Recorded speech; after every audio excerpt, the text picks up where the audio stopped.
They are frying up beautiful. Look at that. What a delicious little goodie.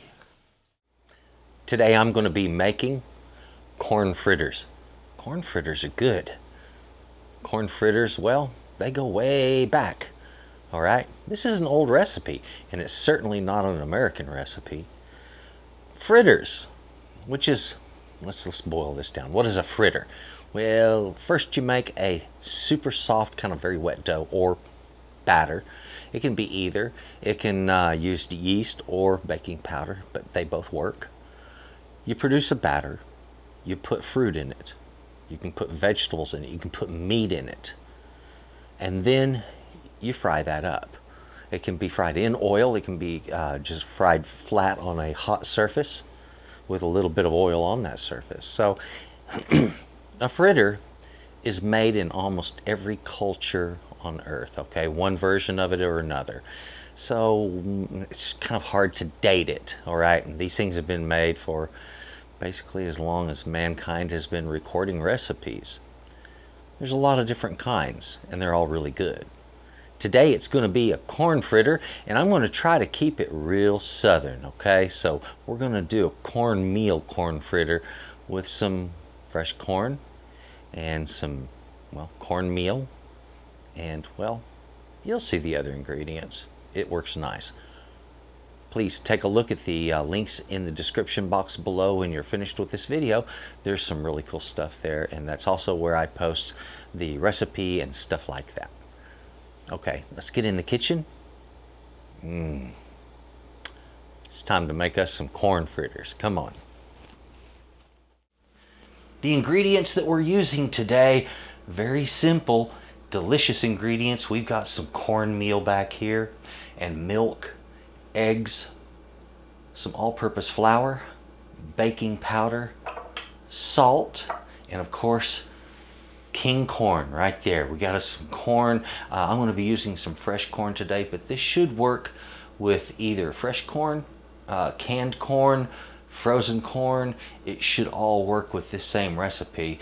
You just want your ratio of corn to batter to be about 60% batter, 40% corn, and it'll come out real nice.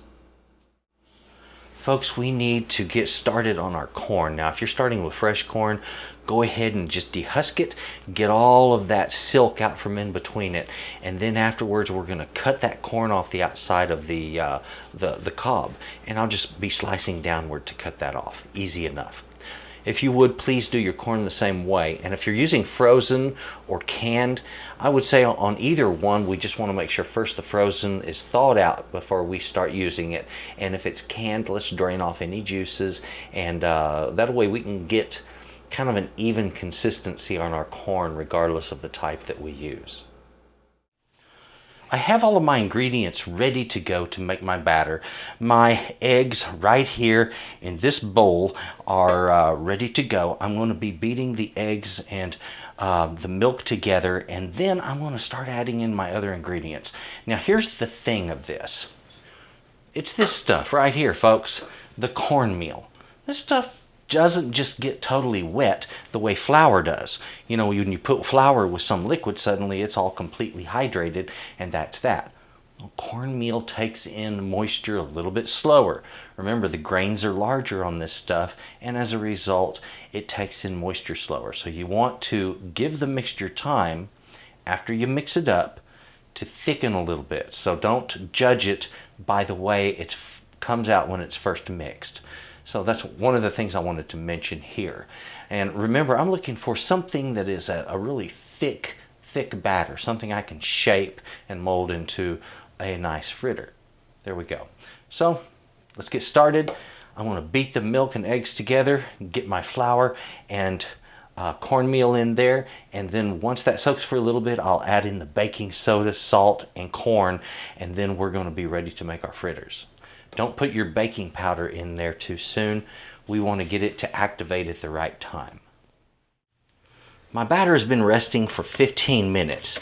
It has become considerably more stiff, as you can see there. So this is very much like what I'm kind of looking for.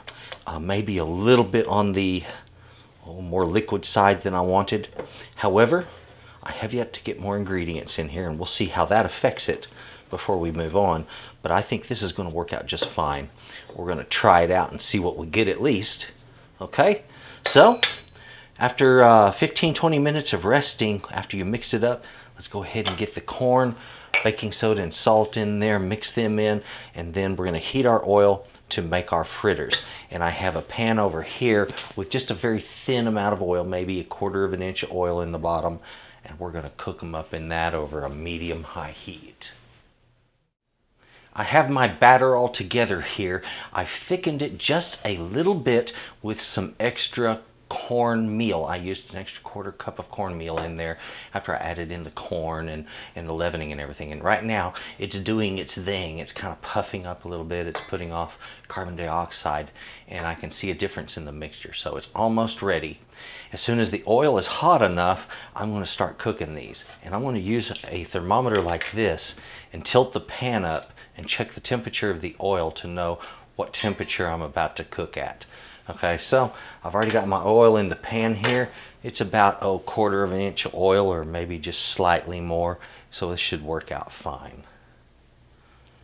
All right, so I'm going to find out my temperature. Now when the oil is too shallow in the pan, all you have to do is use a chef's thermometer like this and pull that oil over to one side and read it. Right now I'm 222 degrees. I just need to bring it up a little bit more. Once the temperature is about 300 to 325, that's when I'm going to put my batter down in that oil. Into the oil it goes. Isn't that delightful?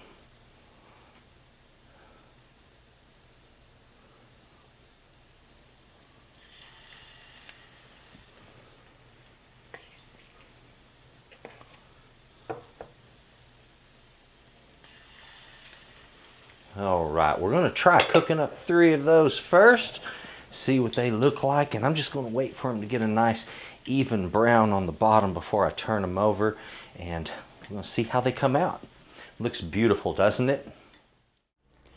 The quantity on our ingredients that we used today, that was 1 cup of cornmeal. I used a yellow cornmeal, a white or yellow, either will work.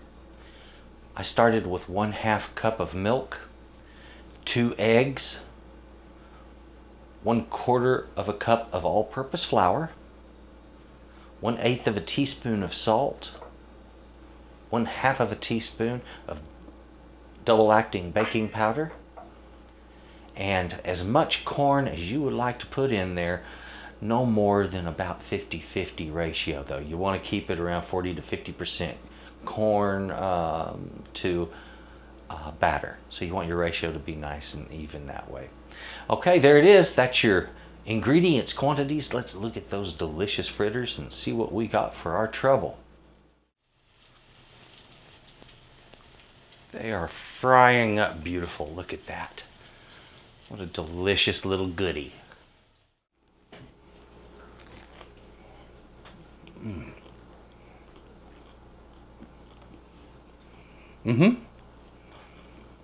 Perfect. Lots of kernels of corn, nice and sweet. Enough of a cake-like material around it. It's like having a fried cornbread with corn in it. Folks, really good. This is exactly what I was going for when I wanted to make a corn fritter. It's spot on. It came out perfect. There is one change in this recipe. This recipe, as you know, I told you, it's 1 cup of cornmeal. Go ahead and change that to 1 1/4 cups of cornmeal. It needs to be just slightly thicker, and that's what I did for this recipe. You know, I added a little bit to it so it would come out like this. So do that. They're really good. They puffed up nice. They have good structure, delicious, and I'm sure you're going to enjoy them. This is a nice addition to any barbecue or just any other wonderful occasion. Enjoy those wonderful fritters. Folks, please take a look at Texas Cooking Today. That's my channel here on YouTube. I also have Chef Trotters tips. Down below you'll see some links. Those are links to Chef Trotter's tips, to this channel, Texas Cooking Today, also to my website, which sells products for Texas Cooking Today, as well as recipes that I have developed. Thank you very much. Please enjoy your fritters, and folks, have a happy day. Bye-bye. Ooh, yes, want some more of you.